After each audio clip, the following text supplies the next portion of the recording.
Hola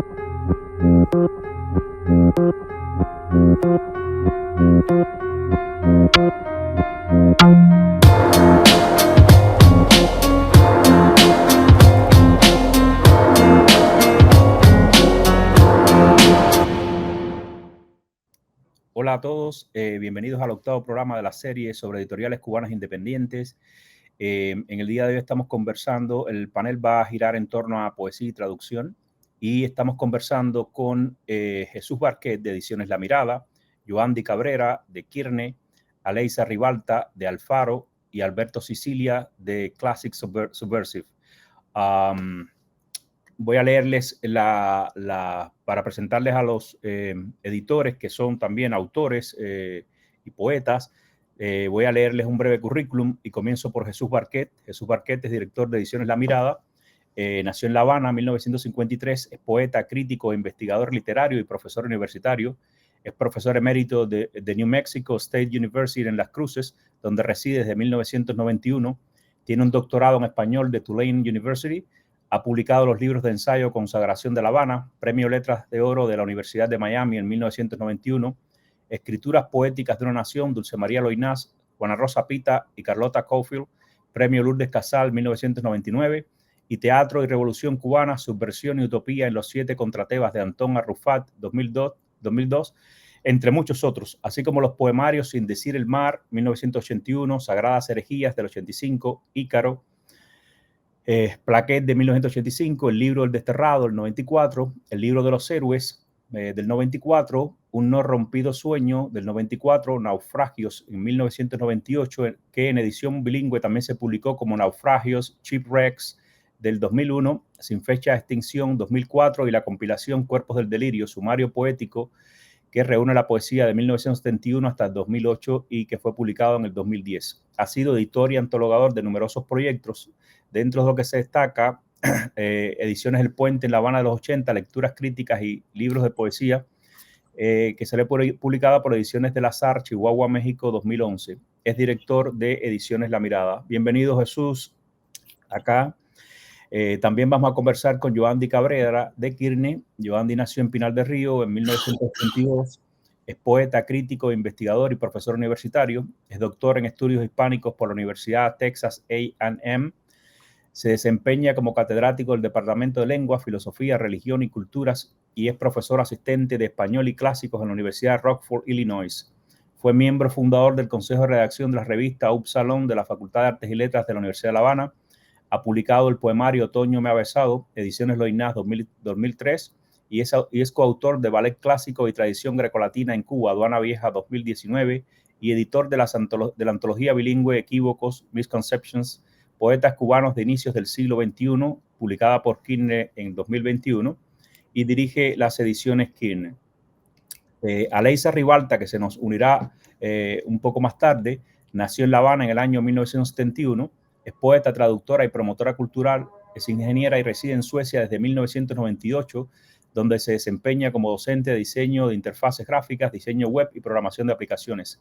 Ha publicado los poemarios Talud, Equelecua Ediciones 2018, también publicado en edición bilingüe español-catalán como Talud, de Portbocque en el 2018, y Tablero, Verbo Desnudo, Chile 2019. Coordina La Libélula Vaga, un cuaderno digital donde se promocionan autores y traducciones literarias, y es directora de la editorial Alfaro.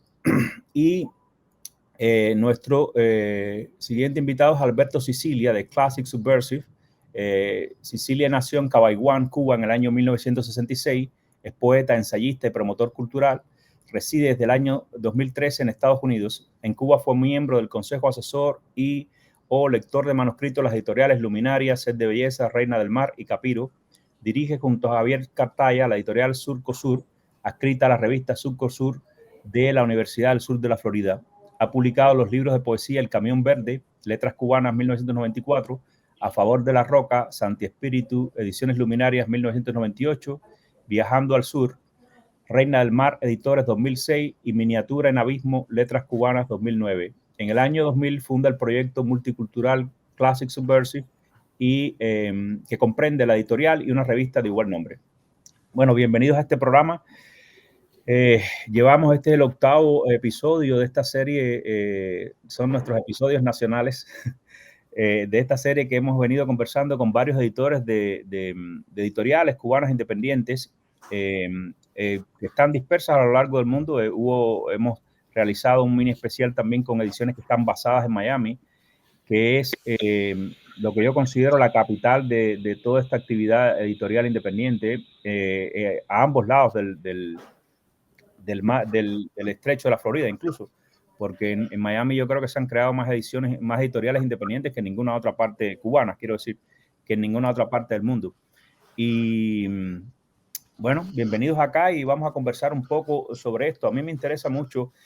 Hoy vamos a hablar de poesía y vamos a hablar de traducción, y la poesía es el menos comercial de todos los empeños editoriales y es además el más esencial. O sea que hay una especie de dicotomía. La mayoría de las editoriales independientes publican poesía, pero a regañadientes, básicamente, porque no es un género que suele ser extremadamente comercial. Puede llegar a serlo, pero no es lo común y la gente no le apuesta mucho a estas empresas, ¿no? Entonces, empecemos contigo, Jesús, hablándonos cómo surgió la mirada, qué te inspiró a crearla, todos los insights que pueden haber en torno a esto. Y bueno, ahí vamos pasando a los demás. Bueno, buenos días y gracias por la invitación y aquí la cooperación de los otros colegas. Bueno, la mirada tuvo un inicio un poco azaroso, yo diría, porque bueno, yo me jubilé en el 2014, por esa fecha más o menos, y eso estaba coincidiendo con un proyecto en que estábamos involucrados Giselle Rivero y yo, que era hacer catábasis. Pero, o sea, la editorial no existía y Giselle y yo estábamos ahí haciendo catábasis, reuniendo esos poemas, no son muchos, son 7 o 8 poemas largos sobre el tema de la introspección del exilio y la nacionalidad, y, bueno, y Cuba, en distintas generaciones de poetas cubanos. Ahí está Yoandi, es uno de los que está incluido. Entonces estábamos terminando ese libro y ya yo me jubilaba y de pronto, bueno, ¿y ahora dónde lo vamos a publicar? Y entonces surgió aquello de, bueno, pues hago mi editorial, si todo el mundo está haciendo su editorial ahora y claro, con la ayuda tecnológica de los sistemas actuales, pues así funcionó. Y entonces Carlota Caulfield, que es la codirectora, digamos, o cofundadora de esta editorial, pues también me dijo, sí, vamos a hacer esto, vamos a entrar en esta empresa dedicada a la poesía. Por ahora estamos dedicados solamente a la poesía, creo que va a ser el perfil para siempre. Y así comenzó, y el primer libro de La Mirada fue precisamente Catábasis. Y ya de ahí para en adelante, pues ya quedó ese compromiso de continuar el proyecto. Y el libro físico, o sea, hay una confianza, bueno, quizás sea más una fe en el libro físico frente a los avances de los libros tecnológicos, los e-books y todas esas cosas digitales que hoy en día existen. Y La Mirada nació con ese interés, no solamente por la poesía, sino por la presencia del libro físico. Eso no excluye que algunos de los libros de La Mirada también estén en ebook y esas otras formas. Eso te iba a preguntar, sí. Sí, O sea, también tiene versiones digitales, pero fundamentalmente el libro físico. el libro físico, sí, hay todavía, como te dije, esa fe en el libro físico y su presencia, por lo menos en las bibliotecas más importantes, bueno, en bibliotecas universitarias, bibliotecas nacionales de ciertos países, por lo menos que el libro exista como hecho real, porque ya sabemos que se va la luz y desaparecen todos los libros Digitales, claro, sí, sí. digitales. Es curioso porque este primer libro, por casualidad, y ni lo había pensado siquiera, habemos 3 personas que estuvimos en Qatar. Entonces es como ha sido azar, ¿no? Es una cosa azarosa, ¿no? No, No lo había perdón, tú pensado. también estás en ese libro, ¿verdad? Claro. Sí. Y entonces este es el primer libro que inaugura la editorial, y hasta la fecha, ¿cuántos libros han sacado, Jesús? Estaba tratando de contarlo porque yo soy malo en eso, pero van más de 13 por ahí, 13 o 14. Yo sé que el 13 en algunas culturas puede ser un número mal, pero ya este año sacamos 2, precisamente uno va a ser de Yoandi en coedición y el otro va a ser de un autor peruano estadounidense, y esos van a salir este año, ya están en camino, como quien dice. Entonces ya iríamos como por los 15 por ahí. Qué bueno eso. Yoandi, vamos a seguir el mismo orden en el que los leí, que es alfabético. Cuéntame, tú tienes también una larga tradición, has trabajado en el, bueno, es curioso también que acá o sea, es 50-50, pero la presencia académica también es notable, que no es tan común a veces en estas empresas editoriales, curiosamente. Estas pequeñas editoriales cubanas no están tan vinculadas a la academia. En el caso de ustedes son dos académicos, dos investigadores que han estado sacando proyectos que probablemente también tienen que ver con proyectos de investigación y cosas por el estilo. Cuéntame un poco, Yoandi, cómo creas Kearney, qué buscas. Yo sé que surge de necesidades propias de incluso tuyas,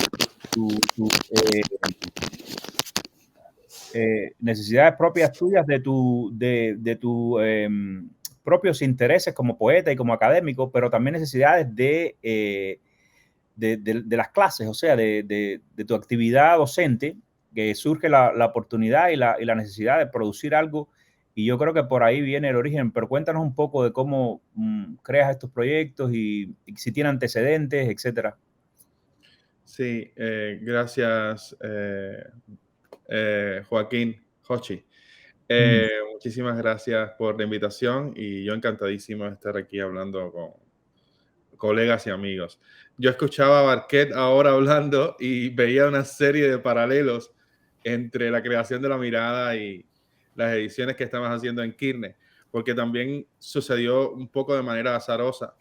Yo nunca he tenido el interés de dirigir ningún tipo de proyecto editorial. Hasta ahora sigo sin tenerlo. Por lo tanto, Kearney surge de un proyecto específico que es la edición bilingüe, la antología, Equívocos, Misconceptions. Esa antología era algo que yo había estado rumiando por más de 10 años. Por tanto, el proceso de selección de poetas cubanos ya había comenzado hacía tiempo. Había editoriales que me habían pedido ese proyecto para ser publicado en esos proyectos editoriales, pero yo no me sentía completamente cómodo. Entonces, el principal objetivo que yo tuve al hacer la edición yo mismo y al colaborar con dos amigos más para hacer el libro fue que yo quería estar más cerca del proceso del libro en total, desde el diseño, la edición, la revisión, y ya en sí una antología de poetas cubanos de inicio del siglo XXI es una empresa bastante compleja, pero llegó la pandemia y de algún modo sentí que podía hacer más y entonces decidí hacerla bilingüe. Y entonces involucré a mis estudiantes de mi clase de traducción avanzada y ahí comenzó un proceso complejo, muy rico en experiencias tanto académicas como también de lectura y de relación personal con los poemas, ¿no? Y con los autores. Y luego de eso hubo un proceso de revisión y corrección amplísimo, larguísimo, en el cual colaboraron colegas como Marilén Loyola, que es una profesora que trabajaba conmigo en ese momento, pero también Eliana Rivero, por ejemplo, fue la primera que hizo toda la revisión de todas las traducciones. Y a partir de ahí, bueno, el libro surgió. Ya una vez que teníamos el libro, mis dos colaboradores principales, somos como un trío, ¿no? Om Ulloa, que está en Chicago, Dachel Hernández, que está en Miami, y yo, que estoy aquí también en el área de Chicago, pues hemos colaborado juntos. Om, por ejemplo, tuvo muchísimo que ver en el proceso de maquetación, diseño de la portada, revisión detallada de poema a poema, de estar horas y horas revisando traducción por traducción, ella y yo. Por tanto, fue un proceso bastante fuerte. Empezamos muy arriba, diría yo, en el sentido de que era un proyecto y un libro bastante complejo. Y a partir de ahí, el objetivo principal de Kearney es que publicamos lo que nos interesa a nosotros. no tenemos compromiso con absolutamente nadie. Yo simplemente como profesor, como alguien que tiene interés en determinados autores, pues estoy interesado en hacer ciertas publicaciones. Me interesa, por ejemplo, la poesía de Magali Alabau, la obra poética también de Jorge Luis Arcos. Y bueno, por supuesto, los poetas que están en la antología son autores que me han interesado en los últimos años. Y por tanto, en realidad lo que he hecho es sacar proyectos míos, no míos porque yo los haya escrito, sino míos porque son proyectos investigativos y también conectados con el aula y con mi investigación. Y al mismo tiempo, mis amigos, los que colaboran conmigo en este proyecto, pues tienen sus propios proyectos. Y claro, cualquier cosa que ellos traigan para ser publicado, para mí es sagrado. Siempre revisamos, pero estoy hablando de gente muy talentosa. Om Ulloa es una poeta descomunal, a quien conocí, por cierto, y esto también tiene que ver, creo, con la conversación que estamos teniendo hoy. Yo conocí a Om Ulloa gracias a Barquet. Barquet me dice, aquí hay un libro de una poeta que vive en Chicago. En ese momento yo estaba en el doctorado en Texas. Y me gustaría que te lo leyeras. Y si, bueno, si te interesa, puedes escribir un prólogo del libro.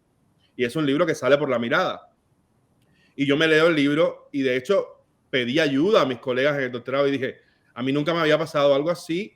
Esto es una poética prácticamente impenetrable para mí. Yo no logro sentirme dentro de esta poesía. Y bueno, mis amigos no me ayudaron mucho. Me dejaron solo. Lo cual les agradezco también porque eso es un proceso, como el mismo proceso de creación, el proceso de entrar a una poética es algo muy personal. Y cuando yo logré entrar a la poética de Om Ulloa, dije, uff, qué maravilla, ¿no? Entonces yo conocí a Om Ulloa a través de Barquet, a través de este proceso de colaboración con La Mirada. Y a partir de ahí, bueno, yo sé que cualquier cosa que me traiga Om va a tener un nivel, ¿no? Claro. Y cualquier cosa que Dachel me presente tiene un nivel. Ellos son autores que tienen menos intereses investigativos en el sentido académico, digamos, ¿no? Porque también hay toda una investigación en las obras que ellos publican, pero en este tipo de proyectos más plurales, polifónicos, quien entra más soy yo. Yo estoy más interesado en publicar la obra de otros autores. Incluidos ellos dos, por cierto. Ellos dos están en la antología que yo hice, ¿no? Sí, sí, claro. Son dos autores que yo hubiera tenido en cuenta siempre para una antología como esa. Y entonces, en realidad, la dinámica es esa. Yo no tengo, personalmente, como editor, ningún interés en crear un sello editorial o un catálogo editorial que represente ni la literatura cubana del exilio, ni la literatura cubana de ninguna parte, ni siquiera la literatura cubana. Yo lo que saco adelante junto con ellos son proyectos que me interesan personalmente, ¿no? Proyectos individuales. Es muy interesante. Tú has introducido un tema que lo vamos a desarrollar más adelante, porque en el caso de editoriales de poesía, abordaste algo muy interesante, ¿no? Hasta qué punto cuando uno hace un proceso de selección, si la poesía es la que elige básicamente a sus lectores, porque uno no conecta con todo tipo de poesía, hasta qué punto un editor de poesía o una persona que está, o sea, no solo como editor en el oficio, sino una persona que maneja una editorial que se dedique exclusivamente a la poesía, elige este tipo de catálogo que va desarrollando, si es de una manera caprichosa, si a veces uno publica cosas que uno sabe que son buenas, aunque a uno no le gusten, y este tipo de cosas, pero que cuando terminemos esta ronda, pasamos entonces a hablar un poco más allá. Y te quería preguntar algo específicamente. ¿La Kearney tiene la idea de continuar siempre con traducción, ediciones bilingües o esto? Bueno, empezó ahí. Hemos publicado libros de autores cubanos que han escrito en inglés por primera vez, en ediciones en inglés. Okay. Y uno de los proyectos que se avecinan es una edición bilingüe de una obra teatral.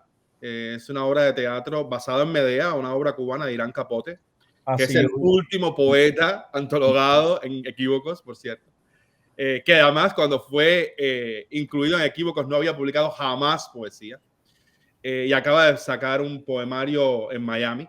Y bueno, pero en lo que me preguntabas, las ediciones tanto en inglés como en español, como bilingües, es parte de lo que nos interesa, lo que a mí me interesa, también como parte de la vocación pedagógica que tiene mi proyecto desde un principio.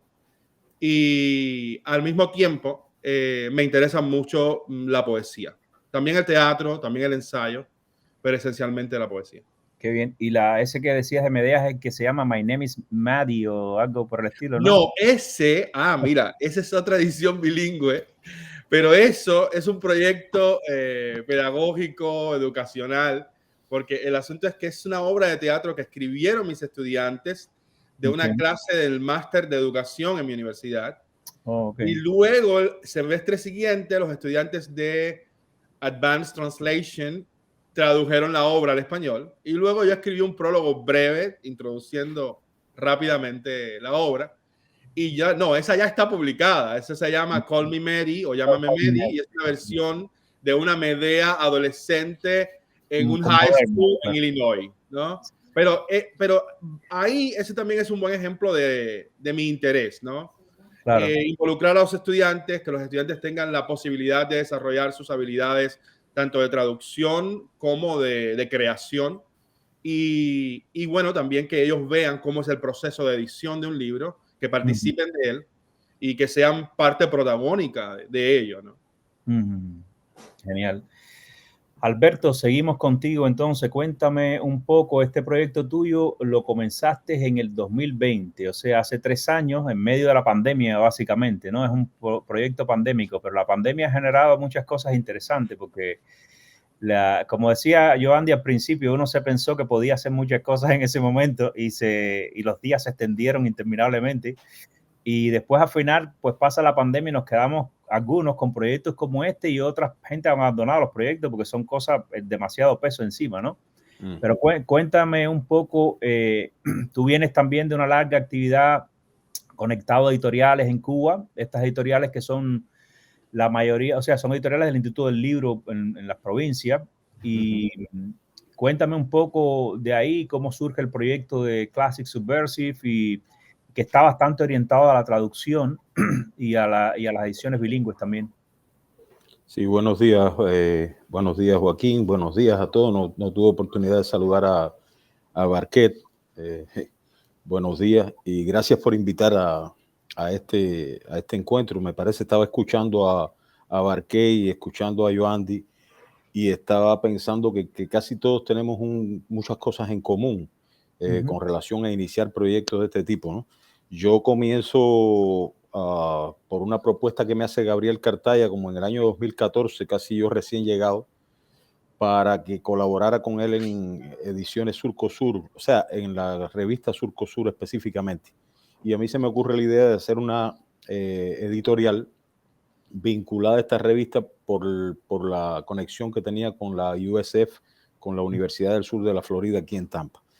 Este proyecto de Ediciones Surcosur, pues estuvo como 6 libros o algo así, y luego Cartaya en algún momento decide terminar el ciclo de la revista. Ya llevaba 11 años, por cierto, con muchas colaboraciones de la academia, de muchos profesores universitarios en la revista Surcosur, pero con pocas ganancias. Incluso era muy poco lo que daba. Él estaba realmente agotado en ese sentido, pidiendo a veces para poder publicar. Y se termina entonces este proyecto de Ediciones Surcosur y de la revista Surcosur, que llegó a tener, yo creo que 11 números, y algunos se publicaron impresos, que yo creo que fue lo que más los desgastaron. En el 2020 yo decido entonces, quizás como continuidad, no dejar morir ese proyecto, pues empezar a hacer el Classic Subversive, incluyendo dentro de una de sus colecciones a la propia Ediciones Surcosur, o sea, una colección que estaba destinada a la historia, que está destinada a proyectos un poco más de investigación. Y esa colección sigue funcionando, dirigida por Gabriel Cartaya. Pero Classic Subversive es eso, es a la hora de enfrentarse uno a todos los problemas, sobre todo financieros, y tener que separar una cosa de la otra. Tú sabes lo que es el mercado, lo que es una editorial con un fin, o sea, como una empresa de servicio, como una compañía de servicio, y lo que es una editorial que quiere publicar lo que decía yo, Andrés, lo que uno quiere, o sea, lo que a uno le interesa. Entonces ahí hay siempre unos conflictos que uno tiene que tratar de resolverlos de manera muy, muy puntual. Se enfrenta uno a cosas increíbles. Pero me di a la tarea de organizarlo todo a partir de una revista, en las propias secciones de la revista, convertirlas en colecciones de la editorial y poco a poco ir perfilando, digamos, las colecciones por género. Y me percato de que había una necesidad muy grande también de poder dar a conocer escritores que escribían en inglés al español, y también algunos escritores, o sea, algunos libros y algunos autores que querían de alguna manera poner a circular su obra en el ámbito de la lengua inglesa, ¿no? Y como había buscado algunos profesores universitarios, la revista Classic Subversive, que hasta ahora tenemos 4 números, tiene dentro de su consejo editorial algunos profesores universitarios, como la profesora Kenya de Working del Colin de Mellox de Pittsburgh, en Pensilvania, la profesora Rita Martín y Madalyn Cámara de aquí de la Universidad de la USF. Sí. Pues con estos profesores decidimos también formar, que ellos estuvieran al frente de algunos de esos, no solo de las colecciones, sino también dentro de la revista, que hicieran algunas secciones, ellos fueran los que la dirigieran. Esto nos llevó a crear Decipher como una sección dentro de la revista y como una colección también de traducciones. Y hasta el momento me llamó la atención también lo que dijo Barqué, que él no era bueno para los números. Yo tuve que contar los libros que hemos publicado hasta ahora y tenemos 14 libros. Así que es una casualidad porque, bueno, después podremos hablar de esta masividad dentro de algunas editoriales, y que no es el estilo, ¿no? Estamos tratando por todos los medios de que haya una concepción del diseño, una concepción de la gráfica que sea coherente, que tenga, o sea, que el territorio que estamos o sea, entrando no sea un territorio que nos permita tener, o sea, personal capacitado para hacer cada una de las o sea, de los procesos, o para dirigir cada uno de los procesos que lleva una editorial, y no querer abarcar todo desde una sola persona. Quiere decir, yo no soy el que hago ni la diagramación, ni la edición, ni hago el diseño, porque esto, pues bueno, no nos parece, o sea, sí, no nos ha sido útil. Debe ser un trabajo especializado también, si uno quiere que quede lo mejor posible, incorporar a otra gente. Es que este es uno de los grandes fenómenos, que es súper entendible. O sea, estos proyectos, la mayoría de las editoriales independientes surgen a veces como proyectos personales. Son como los pet projects de ciertos autores que tienen que tener otros trabajos, lo que fuera, o que sus obras no las pueden publicar por diferentes razones, o que quieren tener control sobre la publicación de sus obras, que es otro asunto. Y es lógico que en ese proceso la gente pues sean un poco hombres orquesta, ¿no? Que lo mismo maqueten, que hagan cosas y todo este rollo, pero en la medida en que uno intenta, obviamente hay zonas que son súper especializadas que sería muy prudente que hubieran, tú sabes, gente con más conocimiento ahí. Y esto me conecta con algo que había hablado con Jesús también en conversaciones previas, y que queríamos también conversar acá, que es el tema de hasta qué punto, por ejemplo, las editoriales, o sea, hay muchas editoriales que son básicamente, se dedican básicamente a imprimir, pero no a editar. Y por eso tienen también esta masividad de producción, porque el trabajo editorial es limitado, o sea, son proyectos diferentes. Jesús, si tú quieres ampliar un poco sobre esto, que yo sé que es un tema que la diferencia entre editor e impresor, y cómo eso lo manejas tú desde la mirada, y qué piensas de esto, ¿no? Con toda tu experiencia. Sí, bueno, ese es el tema, uno de los temas clave, ¿no? Uh-huh. Y quizás del grupo que estamos aquí ahora, yo soy el que lleva más tiempo en Estados Unidos, entonces he tenido un poco más de exposición personal a libros impresos en Estados Unidos en español. Y desde que yo llegué a Estados Unidos, yo tengo ese concepto de, bueno, mis lecturas y lo que leía, tanto como libros como artículos también, un cierto descuido con el español. Siempre el inglés era impecable, o sea, era impecable. Pero en el español había erratas, había errores de sintaxis, y no era por el uso del Spanglish como un recurso estilístico, era simplemente descuido editorial. Descuido, sí. Una errata es una errata, y no es que tú quieres ahora, ¿sabes? Como Juan Ramón Jiménez, renovar la ortografía hispana. No es una errata y parte del descuido con el español. Yo decía, era como la cenicienta de la lengua, cuando había esas ediciones bilingües. Incluso a veces eran ediciones en inglés, una novela en inglés que empieza a usar palabritas salpicadas en español un poco para ese color local, y esas palabritas a veces eran hasta mal escritas. Sí. Entonces, eso siempre me molestó. ¿Por qué teníamos que ser la cenicienta en términos de lenguaje? Y entonces, y además, el hecho, bueno, ese es uno de los temas, y por eso la mirada se preocupa mucho por la corrección del lenguaje, respetar nuestra lengua, que es tan digna como cualquier otra, y no tiene que seguir esa condena, ¿no? De ser descuidada. Esa es una cosa, y la otra es que la mirada también desde el principio hemos estado con esta idea de editar, no tanto de imprimir. Imprime cualquiera. De hecho, hoy en día ni sabemos quién imprime, porque yo mando los PDF eso y sale Amazon imprime. Pero sí editar, o sea, dialogar con el autor en la medida en que esto sea posible y que el autor acepte ese diálogo, ¿no? Claro. Ese es otro tema. Y si no lo acepta, pues bien, también, no nos molesta, pero creemos que tenemos algún tipo de conocimiento, un poquitico más quizás que otras personas, ¿no? En poder ver detalles en el texto, incongruencias en poesía, todo es importante, una coma, un punto o la no puntuación, todo eso es importantísimo, en mi opinión. Sí, totalmente. Y a veces tú veías que ciertos autores mandaban las cosas y no había una coherencia en el uso de la puntuación, y eso a uno como lector, a mí particularmente, otros yo no sé, yo hablo por mí. Bueno, en este poema, este es el concepto de puntuación que va adornando esta visualidad poética, pero en este otro es otra cosa, o hay una incoherencia, o no hay ninguna propuesta, y eso enturbia la lectura, en mi opinión. Entonces, tenemos ese diálogo, o simplemente cosas estilísticas, oye, repite mucho esta palabra, cualquier cosa, esta imagen no está clara, cosas lo más subjetivo, y estamos hablando de poesía, por tanto el plano de la subjetividad impera. Claro. Y ese diálogo lo hemos hecho, incluso a veces este poema o cambia el lugar, muchas cosas que tienen que ver con la concepción del libro ya como hecho creativo, no simplemente como material de impresión. Y esos diálogos los hemos tenido, y creo que eso queda claro desde el principio con todos los autores. ¿Estás dispuesto a hacerlo? ¿No estás dispuesto a hacerlo? ¿Hasta qué punto? Y uno ahí, y oye, a veces se me puede ir la mano un poco en lo que te diga, pero nada de esto es personal ni es contra ti.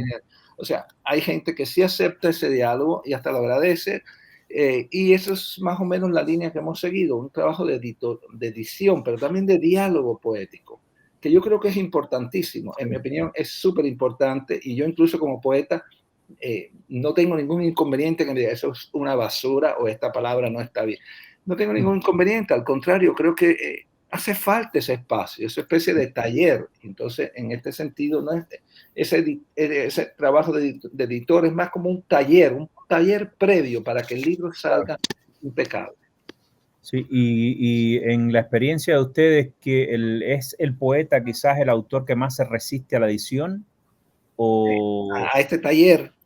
Sí, o sea, sí. Hay un tema en relación con la poesía, que la poesía, primero, es un proceso tan personal que la gente siente que es como si a través de ellos estuviera hablando el universo, o lo que fuera. Y entonces en este proceso a veces el poeta puede resistirse a este tipo de diálogo editorial en el que la gente siente que si alguien invade, que si el editor invade su espacio y le cambia cosas, ya el poeta deja de ser, o sea, ya el poema deja de ser de él. Ya de alguna manera es una coproducción o colaboración, y es un proceso, pero o sea, cuando uno lee los grandes libros de poesía, a veces la correspondencia con los editores, se da cuenta que cambiaban muchísimas cosas, y que esos libros son grandes básicamente porque el autor resistiéndose y pulseando, pero se entró en ese diálogo, porque de no haber sido así, a lo mejor el libro hubiera sido caprichosamente talentoso, pero con una cantidad de errores tremendos, ¿no? Porque pesa la subjetividad tuya y ningún ciclo literario o escriturario se completa sin un lector. Y si tienes un editor que es, digamos, el primer lector, que es un lector especializado y que te puede decir, bueno, esto va a tener un impacto en tus lectores, que no van a entender esto, aquí hay cacofonías o hay el mismo proceso de puntuación. Es muy curioso lo que decías, porque a veces uno por periodo escribe diferente, puntúa diferente, y después cuando lo va a incluir en un libro tiene que tener esa cuidado, o separa secciones, o por lo menos tener homogeneidad en todas las marcas editoriales que va a tener, gráficas y todo eso, porque si no es para el lector es incómodo. A mí me molesta también eso de encontrar poesía que está en unos versos puntuado de una cosa, en otras a lo mejor tiene unas farras, en el otro tiene coma. Entonces como que hay una especie de caos, ¿no?, gráfico ahí, que es muy raro, ¿no? Y cuéntenme, Yoandi y Alberto, ¿cuál es la experiencia de ustedes en en el tuyo, por ejemplo? Bueno, también Jesús ha hecho mucho, pero en el caso tuyo, Yoandi, que has estado trabajando en traducciones con estudiantes, revisando, regresando a los autores, a veces con algunos autores que ya conocen un poco, o sea, o digamos que ellos no se traducen a sí mismos, pero dominan un idioma y pueden estar en desacuerdo. De hecho, esta conversación con Misconception la tuvimos con el título, que Néstor mismo decía, no, otro título. Entonces, que puede ser a veces muy rico, pero también es desafiante, ¿no? Sí. Ahí entran, yo creo que a jugar muchos elementos.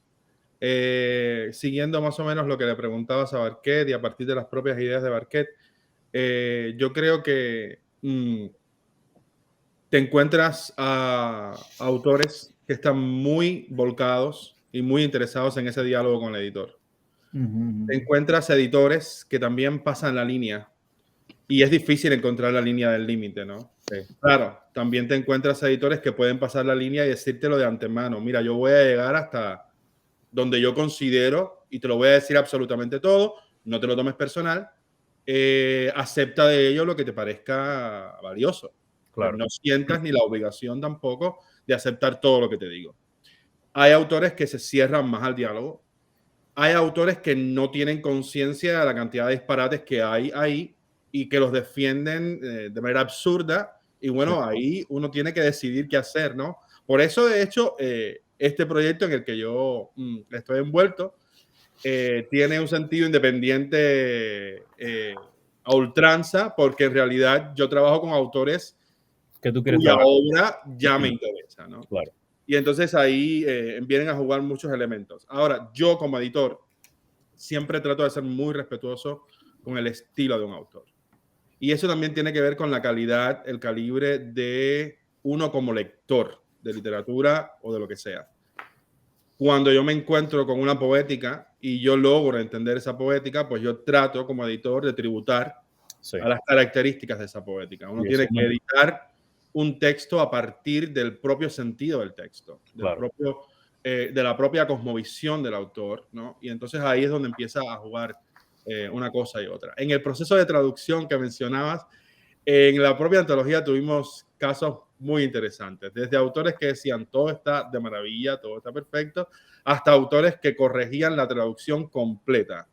Claro, eran autores muy competentes, bilingües o casi bilingües, con un conocimiento y una experiencia de la lengua inglesa descomunal. Por tanto, yo tuve en cuenta la mayoría de esos cambios. Y entonces yo respetaba también eso, ¿no? En el proceso de la antología. Hubo colaboradores míos que se molestaban por eso. No, deberíamos dejarlo ya como está, porque esto es una falta de respeto. Yo no lo veía como una falta de respeto. Pero quizá también tiene que ver con mi forma de ser, ¿no? Mi forma de ser en el sentido de que, ¿por qué no? Estamos a tiempo. Es el autor, tiene conocimiento, lo que está diciendo tiene sentido. Sí. ¿No? Y si lo consideras que cada obra y cada traducción puede a veces ser perfectible, porque lo hemos visto a lo largo de la historia, vemos traducciones muy buenas de hace 50 años y alguien vuelve a traducir ahora y la traducción pues mejora en algunos sentidos, porque quizás tiene en cuenta otras cosas, ¿no? Que el primer traductor no tuvo en cuenta o lo que fuera, ¿no? En el idioma también que va variando, y que es una cosa muy curiosa cuando hablabas de la edición, es que yo creo que funciona para cualquier tipo de edición, no solo de poesía, pero si tú no detectas cuáles son los rasgos de estilo de un escritor y no tratas de potenciarlo y de seguir, porque los autores tienen un arsenal de palabras que es muy particular. O sea, yo cada vez que estoy editando o cualquier cosa, estoy pensando, esta palabra no es una palabra que esta persona usaría.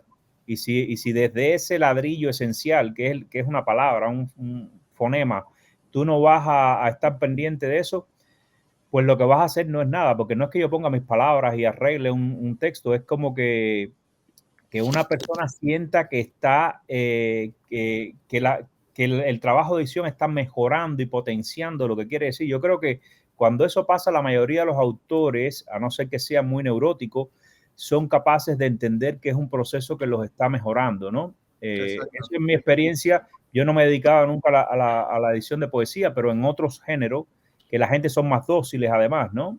Porque yo creo que el poeta... Sí, Jochi, con respecto a eso quería agregar algo más, porque ahora mismo, por ejemplo, Barquet ha editado mi poemario y ha sido un proceso que yo he agradecido muchísimo. Primero lo que hice fue dárselo a 3 amigos, porque además de haber editado mi libro, yo considero a Barquet mi amigo. Es una relación que llevamos ya hace tiempo. Yo he editado textos de Barquet, yo he escrito sobre la poesía de Barquet. La poética de Barquet me parece una de las más interesantes de los últimos años en la poesía hispanoamericana. Y tener la oportunidad de ese diálogo, de esa interacción. Para mí el privilegio de que Barquet se tome el trabajo y el tiempo de editar un libro mío, ya eso es un regalo, ¿no? Ahora, de entre los 3 amigos que se los di, que son mis 2 colaboradores y Barquet, yo recibí mucho feedback, ¿no? Muchas correcciones, muchas sugerencias, las tuve en cuenta, y a partir de ahí, pues Barquet ha seguido la revisión del libro y ha seguido todo el proceso de edición. Hay cosas que yo le digo, no, yo quiero que esto sea así. Ah, perfecto, está bien, tiene sentido, y continuamos, ¿no? Cuando eso se confirma. Pero, por ejemplo, como editor, y yo creo que esto es muy importante, como editor, como autor, uno debe saber y uno debe tener muy claro que muchas veces no somos conscientes en nuestra propia escritura de esas limitaciones porque estamos más enfocados en algo o estamos demasiado metidos en el proceso. Sí. Entonces, cuando tienes una mente más alejada, una mirada más distanciada, tienes a alguien que yo he tenido el privilegio de que sea Barquet y me diga, mira, aquí hay inconsistencia en el uso de los signos de puntuación. Esto no tiene sentido. Tú lo miras, te acercas y tú como autor y como editor también, pero ahora autor al fin, te das cuenta y dices, sí, no sé por qué he hecho esto no está funcionando, tienes toda la razón, lo corriges y continúas, ¿no? Entonces, claro, ese tipo de retroalimentación, ese tipo de intercambio, para mí, tanto como autor, editor, es muy saludable y muy necesario. Sí. No, yo en mi caso personal, yo puedo ser un testigo de lo que ustedes han hablado acá, porque Barquet me ha editado y tú me has corregido también publicaciones. Es cierto. Y realmente, o sea, a mí me gusta, yo soy de los que me gusta este debate. Yo tengo un compromiso muy grande con lo que escribo, pero me gusta este debate y de hecho lo he resaltado. Por ejemplo, mi libro Pasar Pájaro, el primero que lo revisó así, bueno, yo dejo los libros podrir 20 años, ¿no? El primero que lo revisó con ánimo, digamos, ya de crear una edición completa fue Heriberto Hernández. Y de ese diálogo con Heriberto, yo para Bluebird, que era una editorial que tuvo con Carlos Pintado y George Riverón en la primera década de los 2000 en Miami. Y de este diálogo yo, por supuesto, entendí muchísimas cosas y eliminé incluso a veces poemas completos. Reestructuré esos libros por completo y hice muchas cosas. A mí me parece que es fundamental porque estamos escribiendo para que nos lean de aquí a 100 años también. Si un contemporáneo te siembra ciertas dudas, es que ese poema no ha resistido quizás ese periodo. Y sucede con todo. A lo mejor si hubiera salido en un momento, hubiera funcionado y después se apagaba, que pasa mucho con ciertas obras literarias, pero eso no es lo que uno quiere. Uno quiere buscar esa especie de aliento más de más alcance, ¿no? Y este es un debate que es súper importante para los autores. Se nos unió acá Aleisa Ribalta, que está en Suecia, y voy a leer un poquito bueno, ya yo leí tu introducción, Aleisa, pero cuando tú quieras, coméntanos un poco de ella. Yo hablé un poco de tu biografía y que coordinabas la Libélula Vaga y esta editorial Alfaro. Cuéntanos un poco cómo surge Alfaro. Tú estás enfocándote, acá hay muchas editoriales que están enfocadas en la traducción bilingüe, español-inglés. Yo sé que Jesús ha tenido alguna experiencia también con portugués, pero el tuyo es entonces con un idioma que es el sueco, o sea, tratar de entrar a un espacio, poner los poetas de lengua hispana en un espacio que, aunque es una lengua que no hablan tanta gente, tiene una importancia grande desde el punto de vista académico. De pronto está hasta la Academia Sueca, que da el premio Nobel, o sea que es un espacio súper interesante donde se debaten muchos de la literatura universal. Y cuéntanos un poco, Alfaro, cómo surge Alfaro, qué pretendes hacer, qué has hecho hasta ahora. Un saludo ahí a todos, que los quiero, a todos los que están ahí los quiero mucho. Yo soy una principiante. Yo no tengo ni el camino recorrido ni la experiencia. Yo voy más al instinto, a lanzarme sin saber, a cometer errores, que también es un proceso, ¿no? El de try and fail. A veces sale y si no sale, revisarlo y volverlo a empezar y así. Porque mi experiencia como editora es la de, a lo mejor algunos, la de no poder tener un editor y querer hacer un libro propio. Y después darse cuenta que eso es dificilísimo y que tampoco es bueno, porque ahí están las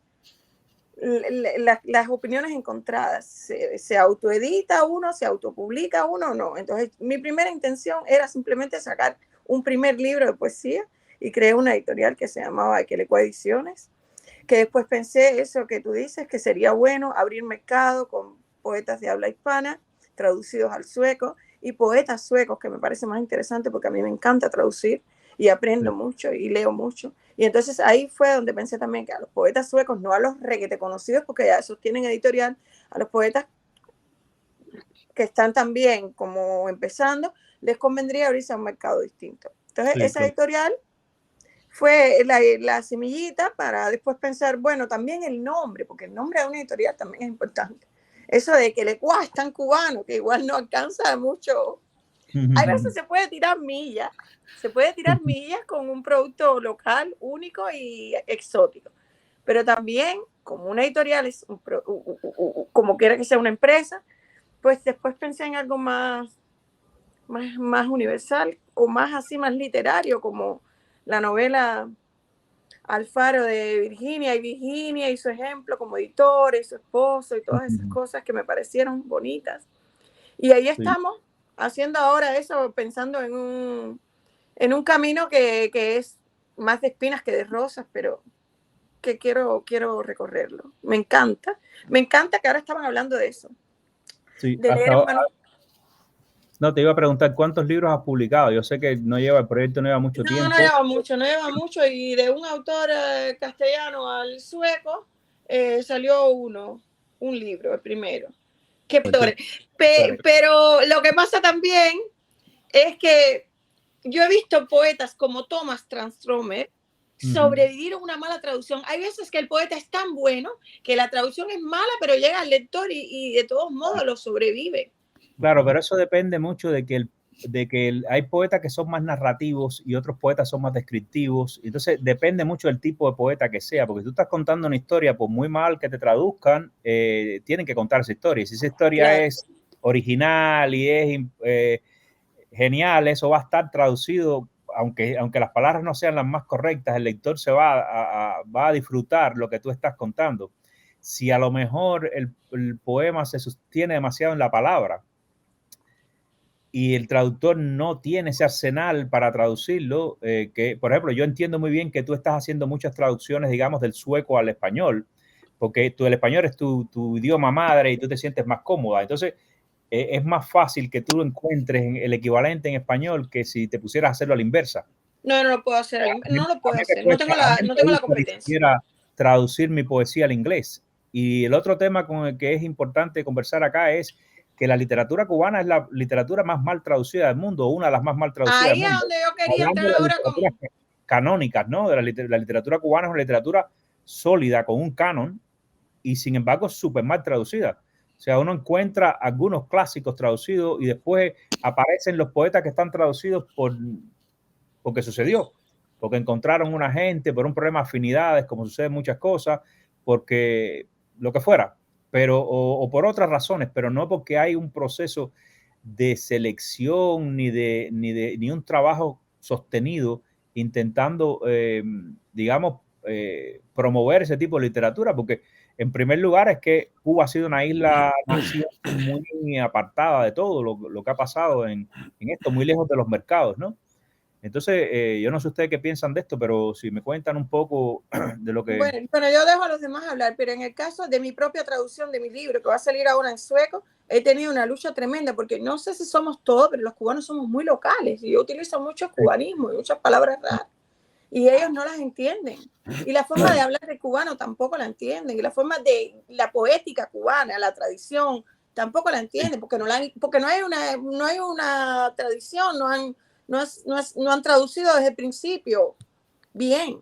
Meten forro. Sí. Es interesante eso. Bueno, hay otra cosa que me interesaba y que Jesús habíamos conversado, y era hay un proceso que es muy interesante y que sobre todo, por ejemplo, editoriales pequeñas y muy selectas, editoriales boutique, yo le llamaría, ¿no? Como lo que está haciendo Jesús, de pronto Jesús tiene muchas colaboraciones con otras editoriales, o sea, le permite a él descubrir un tema como, y Jesús, si puedes hablarnos un poco de ¿cómo se llama la traducción que hicimos con Carlota y contigo de Imposeída. Y entonces, y de otros libros que tú has usado, pero que has logrado que después otras editoriales con más alcance o en otras áreas se interesen, y entonces pues tú muy generosamente colaboras con ellos y realizas otras tiradas, que eso me parece una cosa súper interesante, ¿no? El hecho de que una editorial busque amplificarse a través de otras que tienen, digamos, un mercado diferente o más amplio, ¿no? Sí, bueno, esto ha sido una casualidad en cierta forma, pero como uno de los objetivos de la mirada desde el principio, esto entronca muy bien con lo que dice Joan y Elisa. Eran cosas que a mí me interesaban, pero no porque a mí como Jesús me interesaban, sino a mí como lector de poesía cubana o de poesía latinoamericana me interesaban, y veía ciertos espacios que todavía no estaban ocupados, como fue el caso, por ejemplo, de la poesía de tema LGBT dentro de la poesía cubana, una antología libro sobre este tema, y el caso estoy hablando de dos casos, ¿no? Concretos, ¿no? Y el caso de la poesía de Mercedes de Acosta, una cubano-americano-española de los principios del siglo XX, que fue una figura muy, muy curiosa, ¿no? Dentro del ámbito cultural norteamericano, y que esos textos no vi un libro con esa producción. Entonces la mirada ha querido también un poco llenar esos espacios vacíos dentro de la literatura cubana, aunque no queremos limitarnos a la literatura cubana, y produjimos esos libros que después, por supuesto, tuvieron una repercusión, que son estos dos, ¿no? Por ejemplo, en Poseída, donde tú colaboraste, Joaquín, con tus traducciones, y Carlota y yo también, o sea, los tres tradujimos y editamos. Yo sabía que iba a ser un libro raro, porque claro, la personalidad de Mercedes Acosta, su personalidad, su vida privada, es lo que ha llamado muchísimo la atención. Pero era poeta y tenía 3 poemarios y algunos poemas sueltos sobre Cuba, etc. Y es una poesía muy decente, o sea, era una poeta inspirada, y uno se da cuenta que es una persona sensible y que está explorando temas muy curiosos también dentro de la poesía, su identidad y todo esto, ¿no? Sí.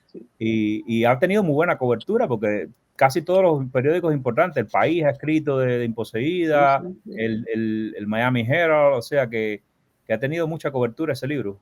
Sí, eso es, entonces, pero en Cuba también, porque hay 2 ediciones de ese libro. Hay una dentro de Cuba porque aunque la mirada siempre ha tratado de entrar, ¿no? De mandar los ejemplares posibles para que circulen dentro de Cuba, porque varios escritores que viven dentro de Cuba han publicado en la mirada también, sean antología, lo que fuera, o como prologuistas, lo que sea. El caso es que sí, ese libro, yo sabía que dentro de Cuba iba a ser de interés y una editorial territorial, la editorial El Holguín, le interesó el proyecto para difundirlo dentro de Cuba con mayores posibilidades que la mirada, claro, obviamente, claro. Y lo reeditó casi igual que como salió, y luego la editorial Torremosas en España, que es mucho más, que claro, tiene mucho mayor alcance y lleva ya varias décadas produciendo poesía de mujeres hispanas o de otras mujeres, pero traducidas al español. Quiso hacer una edición de super lujo, bellísima, bilingüe además. Nosotros fuimos muy modestos en una sola lengua, en español todo traducido, pero ellos le quisieron hacer bilingüe y la ampliamos, etcétera, y es una edición hermosísima. Y la segunda fue ahora esta antología de poesía de temas, no de autores, sino de temas LGBT, etcétera. Que hicimos la primera edición, Virgilio López Lemos y yo hicimos la edición, la compilación, etcétera, y que tenían unos 40 autores de dentro y fuera de Cuba. Se llama Todo Parecía, pero eso interesó dentro de Cuba, donde además el libro se presentó, yo lo presenté en la UNIAC, de hecho, y ese libro se ha duplicado y ahora se llama Las Piedras Clamarán, y es otro libro con 80 autores, muchos más de los que no estaban incorporados y textos cambiaron, etcétera.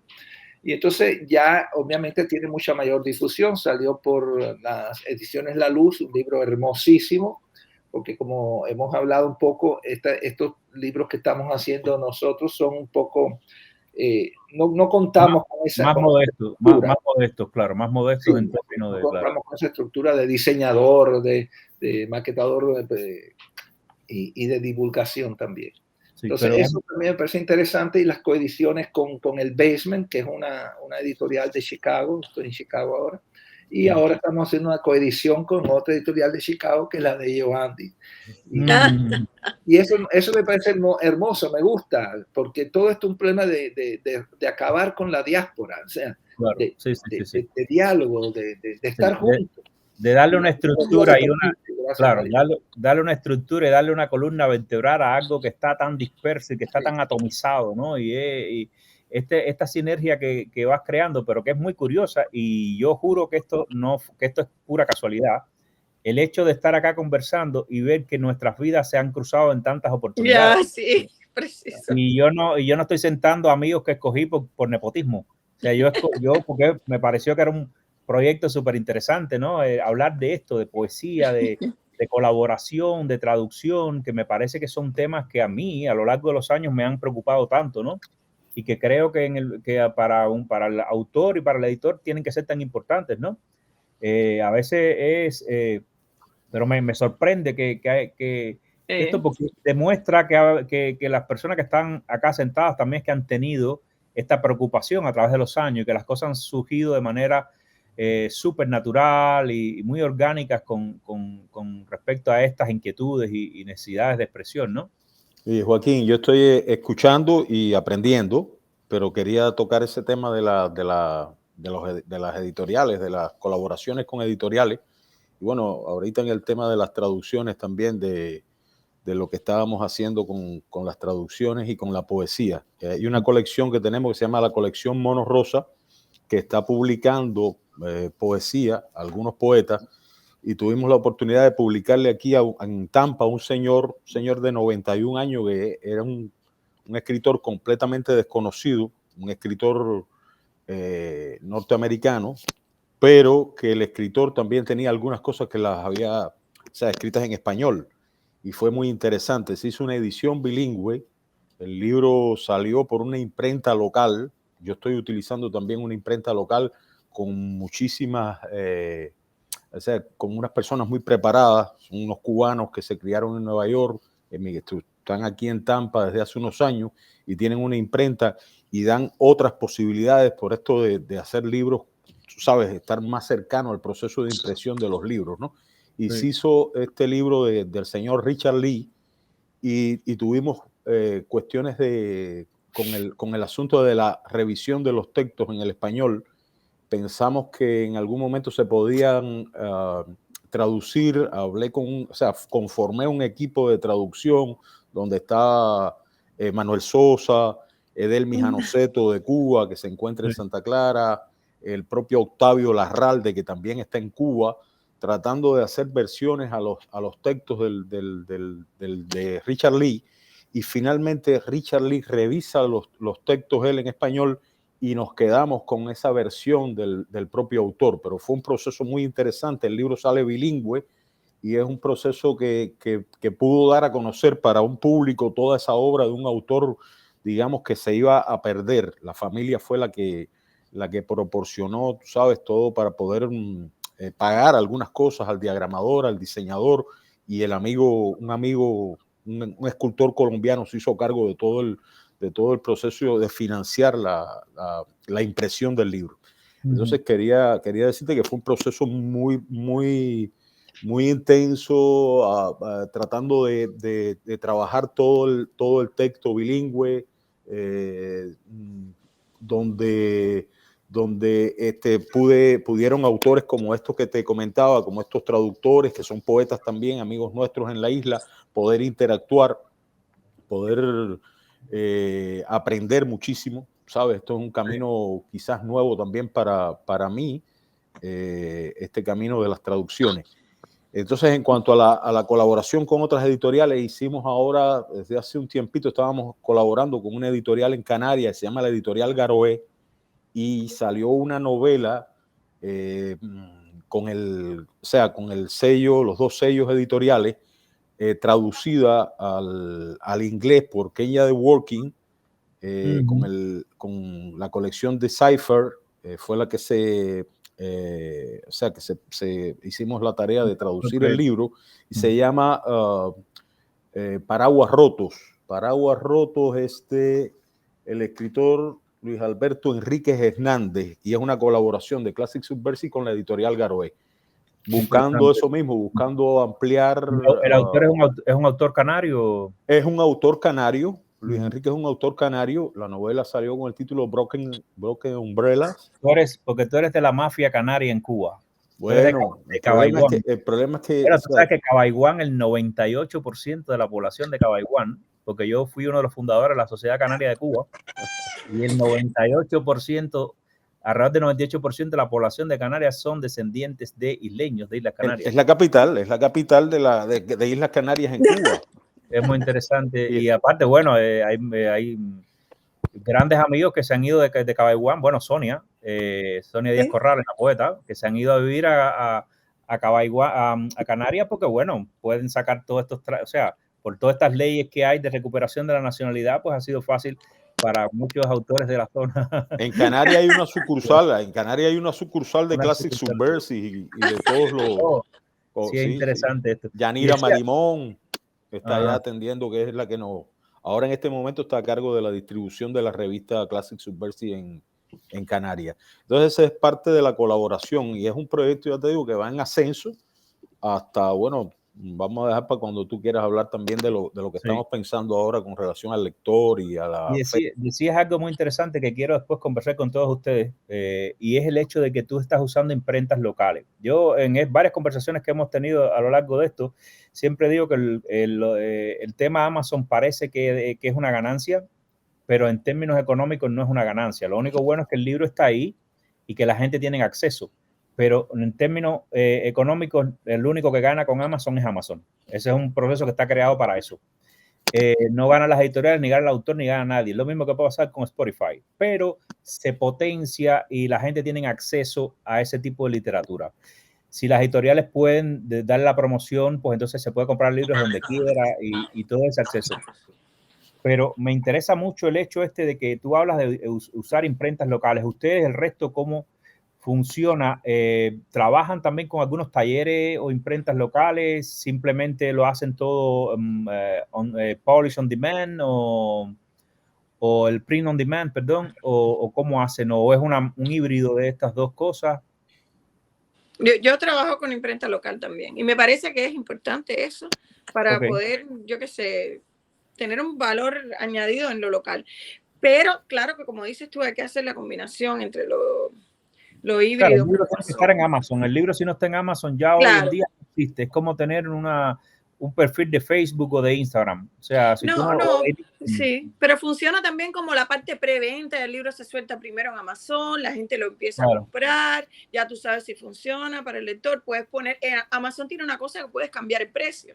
Y también, entonces tú puedes hacer un precio de preventa, bajarlo, que la gente lo compre, después el precio subirlo. Son cosas del mercado que uno tiene que aprender también como empresario. Claro. Sí. Pero ahí, bueno, hay una cosa que me interesa a mí, que es lo de las antologías, que por eso yo conocí a Jesús, que le hablaba de la antología, y por eso conocí a Yoandi. Me encantan las antologías que sacan autores así, porque pueden mostrar una diáspora, pero una ventanita chiquita de lo que se está haciendo. Y eso también, Amazon es bueno para eso, porque la puedes vender ahí, entonces la puede comprar cualquier lector de cualquier parte del mundo. Porque como tú sacas un poema aquí, un poema aquí, un poema aquí en un libro, si no es así, con la gran distribución online. Es muy interesante lo de las antologías. Yo soy enemigo de las antologías. En las antologías en que he estado es porque las han preparado personas que yo respeto y quiero y admiro, ¿no?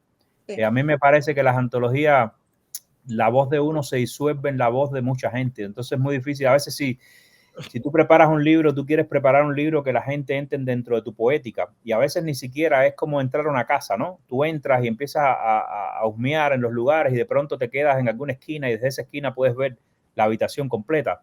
Cuando hay un solo poema, a lo mejor hay otras estéticas que son como, no sé, tienen más pirotecnia o lo que fuera, y de pronto puede ser que hay ciertos poetas que se resienten dentro de eso. Pero, y aparte también puede ser mi rechazo a que en los 90 fue la década de las antologías.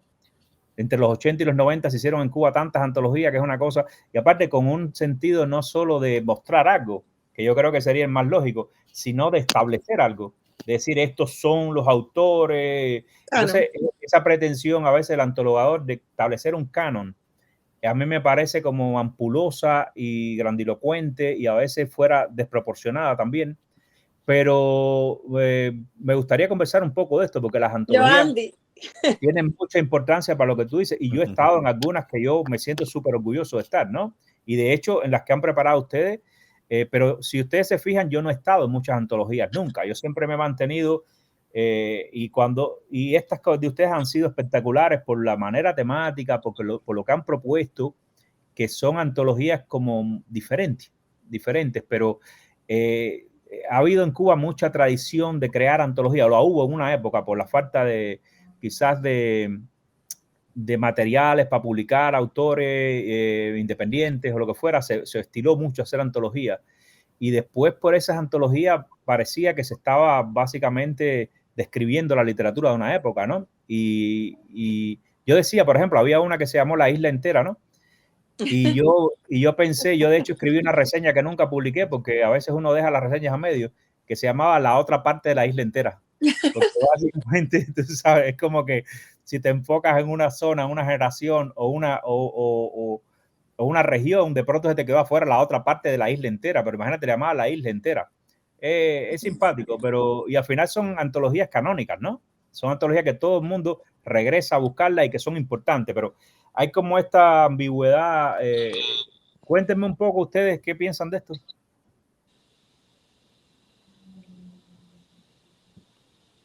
Yo creo que la antología más rara es esa que hizo Yoandi, tan maravillosa, y el nombre de la antología. Bueno, pero catado así que estamos yo y Yoandi, que hizo Jesús, es muy interesante también. Y de hecho, el texto que yo escribí surgió a partir del pedido de Jesús, porque yo con 30 y tantos años nunca había tratado de hacer una mirada en retrospectiva de mi vida, que eso básicamente lo que él me pidió, ¿no?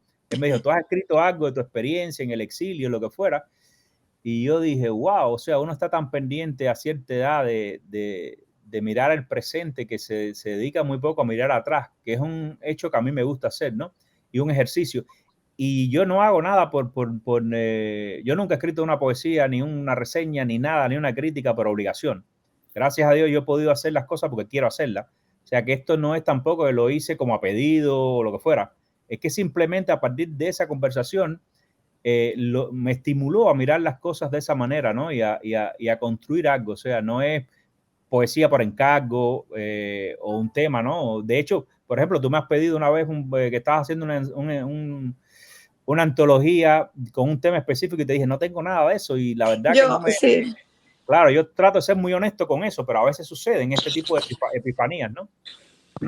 Bueno, mira, yo quería preparar, sí, una antología que fuera como un ecosistema. Sí, que fueran animales en peligro de extinción, pero que los poetas se tradujeran ellos mismos y que no se saliera de ahí. Y más o menos esa idea que tuvo Andy, que también me interesó, de que los alumnos tradujeran, me parece genial. Que el libro sea más que un libro, no sé. Sí.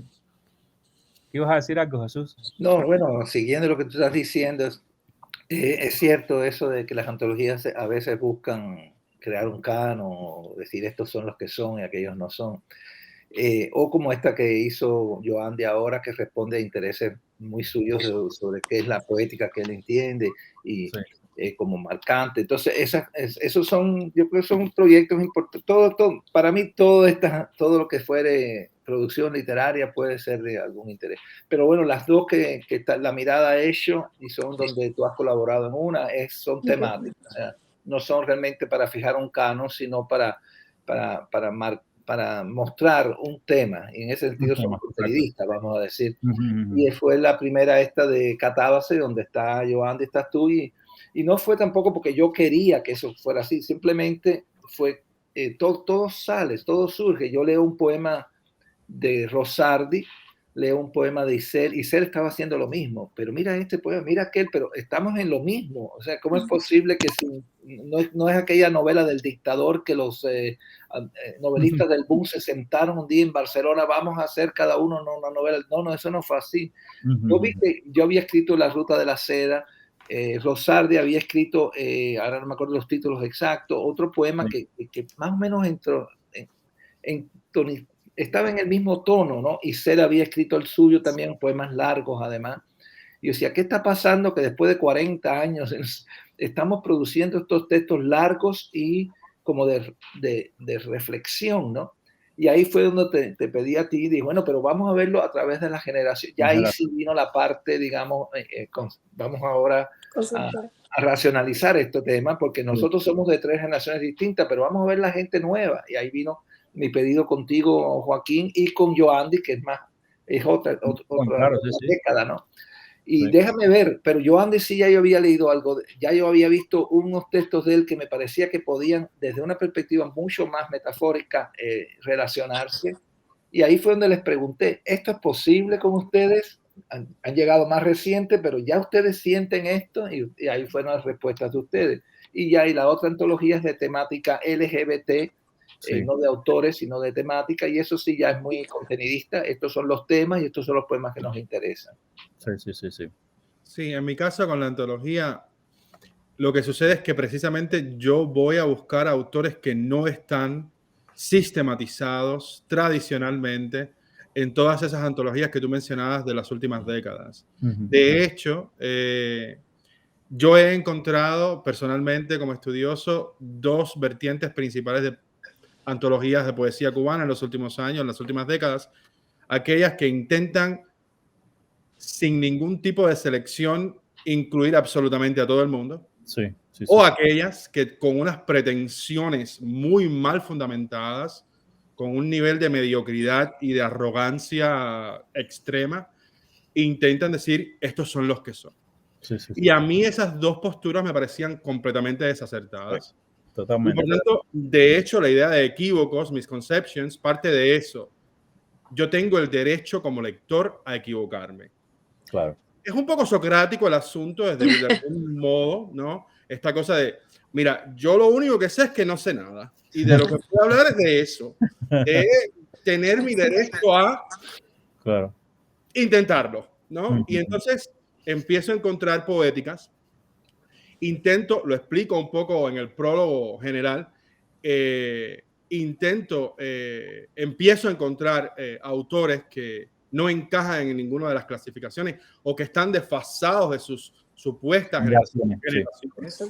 Otro concepto que a mí no me funcionaba, me dejó de funcionar como crítico, como lector, como profesor.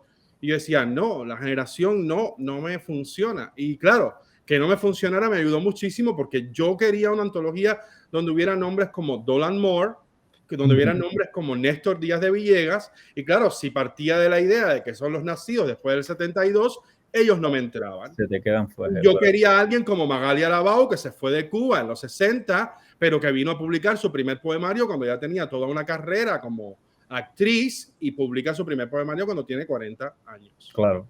Y aparte, entonces, una voz muy sólida y muy particular. Muy particular.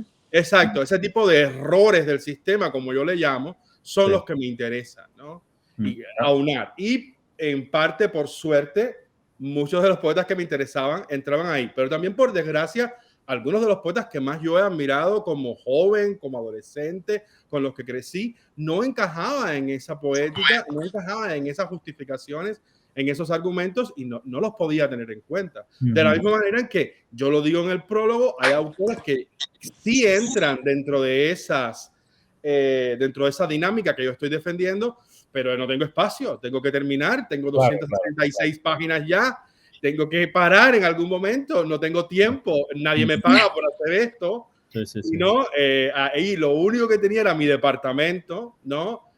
Apoyándome por lo menos a la hora de enviarle los ejemplares a los autores, que el coste fue por parte de mi universidad, lo cual agradezco muchísimo.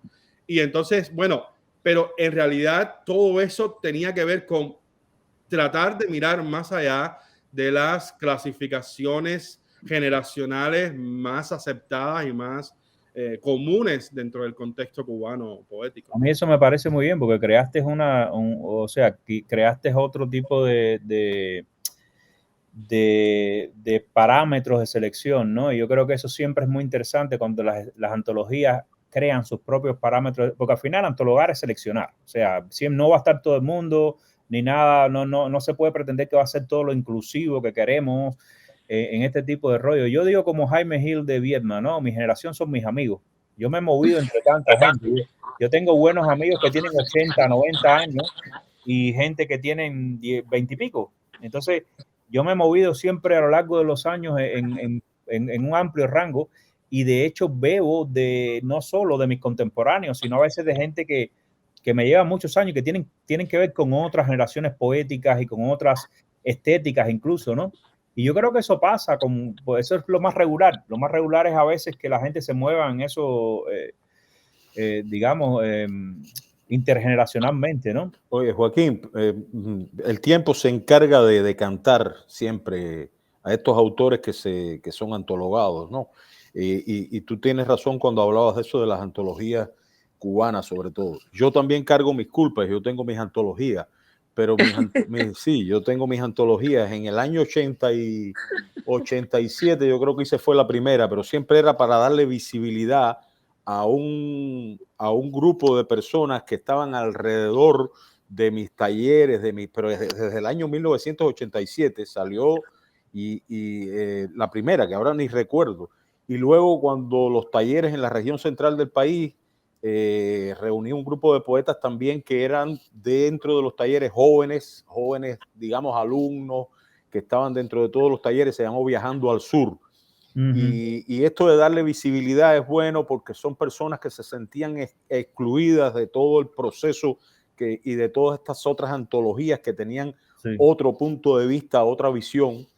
Sin embargo, se corre el riesgo de tú validar a veces personas que de verdad, o sea, que no tienen por qué estar en esa antología. Es una visión personal, pero alguien me decía, tú estás validando a alguien que luego se va a convertir en alguien que viene con una, no sé, con una cachimba, una bufanda, y ya ese es un poeta y quiere que tú lo... Entonces, ¿qué pasa? Esto tiene su cosa, te trae ciertos inconvenientes. También las personas que dicen esta antología tiene este punto de vista de los dos que se refería, pero está ese peligro y yo lo he corrido, por eso dije que tengo mis culpas en cuanto a algunos que todavía andan por el mundo, pues. Y la masividad extrema es peligrosamente validatoria, porque exactamente, más gente excluye, más bajos son los parámetros de selección, y entonces terminan estando gente de diferentes niveles y de diferentes cosas, y eso es peligrosamente validatorio, porque la gente está y dicen, bueno, en esta misma antología publicó Ciclano. Entonces es como se crean muchos problemas de percepción, ¿no? De que realmente tiene, como decía, son importantes las antologías como una herramienta de promoción del autor, Sí. y como una especie de muestrario también de cierta literatura. Muchos hemos consumido. Yo, por ejemplo, recuerdo que yo empecé a la primera poesía, por ejemplo, austríaca que leí, fue una antología que se publicó en Cuba de poesía austríaca, de poetas austríacos, que nadie va a leer ese tipo a veces de poesías regionales, ni tiene la oportunidad de leerlas así, digamos, en muestra.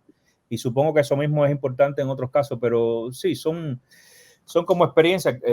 Por suerte, las experiencias hasta acá son experiencias que yo creo que han sido de mucha calidad, mucho rigor, y experiencias que a mí y no porque esté incluido, o sea, yo trato de ser yo creo que la justeza y el criterio va por encima de que uno esté o no esté incluido. En este caso estoy incluido, pero si no estuviera, igual son antologías con un criterio, y que a mí son tan raras que a mí que siento ese gusto, ¿no? de ver este tipo de antologías, y no otras en las que yo me pierdo entre tanta gente con poéticas diferentes, contando cosas diferentes, o sea, que son como más masivas, ¿no? Pero las antologías siempre son libros a los que uno vuelve, son como, para mí, son como libros de consulta de referencia. y de referencia. Sí. Entonces tú vas buscando, y cuando ya tú las manoseas mucho, que tú estás manoseando todas las antologías, yo creo que yo tengo, entre Cuba y aquí, tengo la colección de antologías más grandes y uno va buscando entonces ya los poetas, y al pasar de los años, o sea, que ya te estoy hablando 20, 30 años que uno está en esta, como lector o como estudioso de los poetas, uno va viendo cuál poética se ha ido decantando. Como te digo, el tiempo me los va, y por eso son buenas hasta cierto punto la mayoría de las antologías, y uno enseguida se percata si es esta antología que quiere formar un canon porque es una capilla, o el otro si quiere si quiere nada más que validar o dar su propio criterio. Entonces, esto es lo que es un punto de referencia que me ha dado herramientas muy buenas para trabajar con algunos poetas, para pensar ya qué poetas uno puede convocar a cualquier proyecto, a cualquier situación. Y lo otro es también para el goce como lector. Yo tengo antologías de poesía de diferentes idiomas con traducciones, o sea, que son bilingües, y uno vuelve a ellas con un goce, pero no va al poeta que ya conoce, al poeta que está, ya que el tiempo o que está más, o que tiene más afinidad con uno como lector, tú sabes. Sí, yo disfruto mucho las antologías bilingües de los idiomas que puedo leer, ¿no? Pero me parece muy interesante, porque es como ver dos caras de una misma historia, y como que me trabajan en diferentes zonas de los hemisferios, ¿no? Yo creo que lo hemos cubierto todo. Pero yo quería decir una cosa en cuanto a el libro como proyecto, el libro como motor de otros proyectos, el libro como red neuronal, y en eso funciona la antología, ¿verdad? Bien, porque si no, no puedes conocer. Yo, ¿cómo hubiera podido conocer yo a Jesús si no fuera así? Y es un ejemplo de una cosa que se va tejiendo subterránea, una especie de manto freático que va dando lugar a nuevos proyectos, a nuevas colaboraciones. Por eso el contexto de las antologías de los 80 y los 90 en Cuba es otro.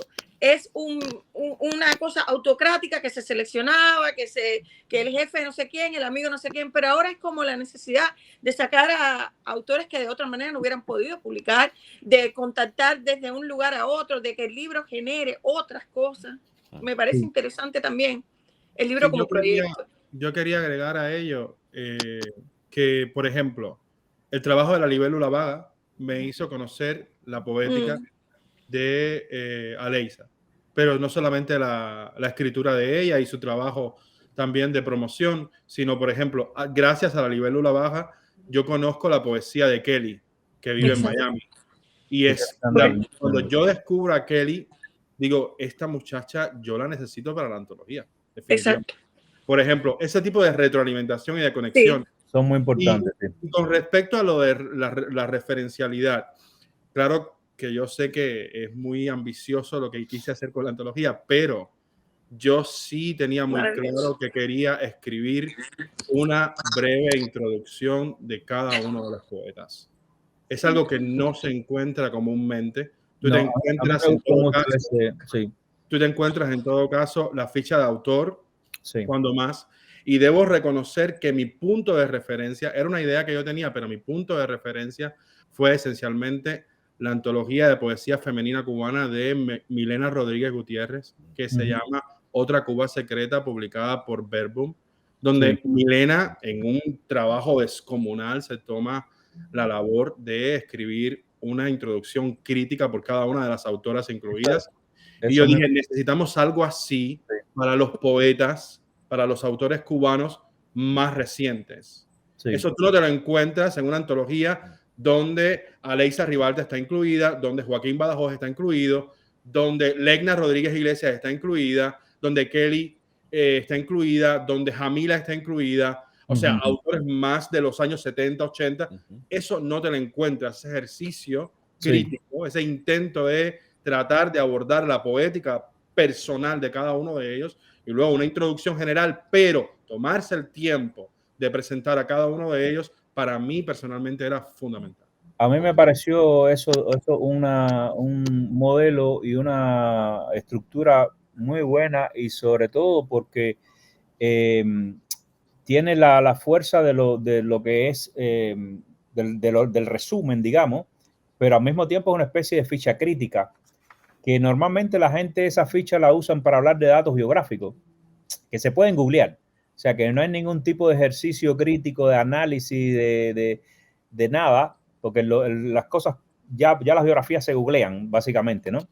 Y esto, ir a tratar de resumir las poéticas de una manera breve, yo creo que le da al lector, y sobre todo al tipo de lector que pueden tener estas antologías, que son lectores críticos, autores, académicos, gente por el estilo, ¿no? Porque y el lector común también lo disfruta. O sea, el lector que no le interesa la academia ni nada de esto también va a disfrutar esa visión, y a partir de esa visión se creará la suya propia, pero ya lo estimula a pensar de manera crítica cuando vaya a leer la poética y ver, este tipo lo que está diciendo se refleja acá o no, que es también un riesgo que tú tomas como antologador. O sea, el riesgo de que inmediatamente la gente van a corroborar si esos rasgos que tú estás diciendo están o no están, ¿no? Eso es una cosa que a mí me pareció muy, muy buena de riesgo, y a mí me gustan las cosas que la gente toma en riesgo también, ¿no? Al hacerlo. Como mismo sucede con lo de Mercedes de Acosta, nunca sabía, no tenía nada traducido al español. O sea, esto es un descubrimiento. Yo no sé si había algo, Jesús. 3 o 4 poemas en internet, sí. Y entonces es básicamente entrar a una operación de riesgo, en la que, aparte, mucha de la crítica que había incluso esa época, la minimizaba de alguna manera, porque obviamente estaba compitiendo con los poetas grandes americanos, ¿no? En ese momento. Entonces, cuando un crítico, algunos eran generosos en el sentido de verlo de manera superficial. Sí, está interesante, pero y después te das cuenta que sí, o sea, que en el entorno de la poesía hispanoamericana es una poeta decente. Y es muy interesante que ella también se sale un poco del marco de la poesía americana, porque tiene esta identidad cruzada, ¿no? Que son temas que en esa época no se calculan, ¿no? No eran los temas desde los que se analiza ahora ningún autor. O sea, como se analizan los autores, no se analizaban antes. Este tema de la identidad y todo esto, ¿no? Yo quería decir, si puedo, siguiendo lo de Joan, de que la mirada es una de las cosas que hicimos desde el principio, es no poner biografías, mi lista de premios literarios. Como tú dices, eso se googlea hoy en día y sale toda la información. Aparte, eso no me dice nada a mí sobre el poema realmente. Es cierto, yo quiero que el poema hable por sí mismo. Entonces, desde el principio dice, bueno, pero hay que poner una nota. No, ¿para qué? De pronto, entre paréntesis aparece La Habana 1970, o sea, que nació en La Habana en el 70, pero es una nota entre paréntesis. Y lo que sí queríamos, como decía, es que los prólogos o las notas de contraportada no fueran genéricas. El estilo, ese lenguaje que tú simplemente, como creo que Borges lo dice, le cambias el autor Los nombres. para cualquier cosa. Entonces, claro, puedes escribir 500 puedes prologar 500 libros porque es el mismo prólogo. No, los prólogos son escritos para ese libro, basados en los textos específicos que están en ese libro, y si puedes hasta citar texto, en eso hay algo académico quizás, ¿no? Claro, pero y para algo tiene que servir la academia, si no es para iluminar la poesía en la literatura. Y en ese sentido, como Joan dijo, sí nos interesa eso, textos, prólogos escritos específicamente con notas específicas sobre el mismo libro, y las biografías algún dato que pueda resultar de importancia, por supuesto, siempre, si es mexicano, si es cubano, esos datos en passant, ¿no? Que entran y salen. Sí, porque en el fondo el editor es un lector que ofrece a otro lector. Y ahí tiene que hacer un compromiso entre lo que me gusta y lo que yo compartiría porque me gusta, y lo que no me gusta, pero creo que hay un lector para eso. Sí. Y también, ahora lo que estaban diciendo, que somos todo en uno, el lector, el editor, el académico, el poeta que también escribe. Entonces todo eso ahí sale, esa mezcla, ese cardumen genera algo muy bonito, distinto. Sí. Señores, pues yo no les voy a tomar más tiempo porque vamos 1 hora y media conversando, pero aunque Aleisa se nos unió un poco más tarde, yo creo que hemos cubierto más o menos todo los temas que nos interesaban. Y no sé si ustedes tienen algo más que creen que vale la pena hablar, nos extendemos un poco más, pero si no... Yo quería decirte una sola cosita, Joaquín, y a todos los colegas que están aquí, aprovechar esto, que estamos ahora mismo estamos preparando la primera Feria Internacional del Libro en Tampa. Efectivamente, que hayamos conversado sobre esto, sí. Entonces, en las fechas hemos creado una compañía que se llama Tampa Lector Consortium, donde no solo vamos con esta compañía a cubrir todo lo que es el desarrollo y la organización de la Feria Internacional del Libro, sino otros eventos antes y después. Y también tenemos como objetivo formar, promover y crear una distribuidora de libros, porque esencialmente no va a estar dedicada a la primera feria del libro, como casi todas las ferias, como se ha hecho siempre, al libro, sino al lector. Y nos vamos a enfocar en el lector y en buscar la manera de crear eventos colaterales para poder distribuir los libros de todas las editoriales y dar una organicidad a esto. Yo creo que sí estamos haciendo proyectos individuales como estos mismos que están aquí y otros muchos. Sé que se están reuniendo algunos sellos editoriales en una especie de... Sí, la red de editoriales cubanas independientes. No sé, sí, exactamente, no sé con qué criterios, porque sé que faltan muchas y no por eso... Acaba de lanzarse, y yo creo que muchas editoriales, estas mismas que estamos conversando ahora, en el futuro, si tienen interés o no. Esta red es más bien un network horizontal habrá un programa que podrán ver que nos vamos a reunir con algunos de los primeros organizadores, aunque obviamente es un work in progress, esto está creciendo y a lo mejor pronto están otras exacto, sí, yo no sé con qué criterios. Bueno, realmente ya tú dices, estás explicando un poco esto, pero el criterio de Tampa Lector Consortium, aparte de tenerlos a la vista a todos para poderlos invitar a este evento y para tener los fondos necesarios para invitarlos a este evento, y además para poder también crear una distribuidora de todos los libros a través de una red que estamos haciendo de círculos de lectores, escuelas, universidades, por todo lo largo y ancho de no solo de los Estados Unidos. Interesante, Cecilia. Sí. Entonces, te tengo una propuesta, Cecilia. Venga. Que vayas a una tabaquería, porque tenemos la ocupación más maravillosa del mundo, lector de tabaquería. Mira, Aleisa, la primera Feria Internacional del Libro está dedicada al lector de tabaquería. Perfecto, quiere decir, entonces está dedicada. Sí. Está Qué lindo, ya, eso es muy lindo.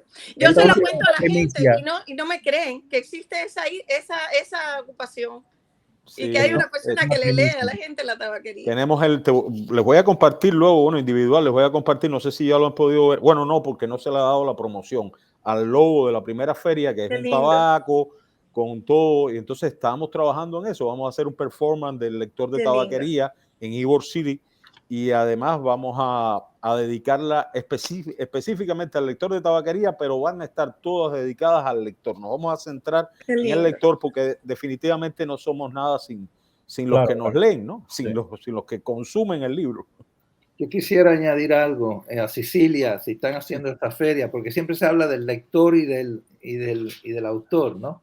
Ajá. Pero y del bibliotecario. O sea, estamos hablando de libros físicos cuyo espacio esperamos deba ser las bibliotecas. Sí. Y así como, por ejemplo, la Universidad de Houston anda hace ya décadas en una empresa así ciclopia de rescatar libros de español escritos en el siglo XIX.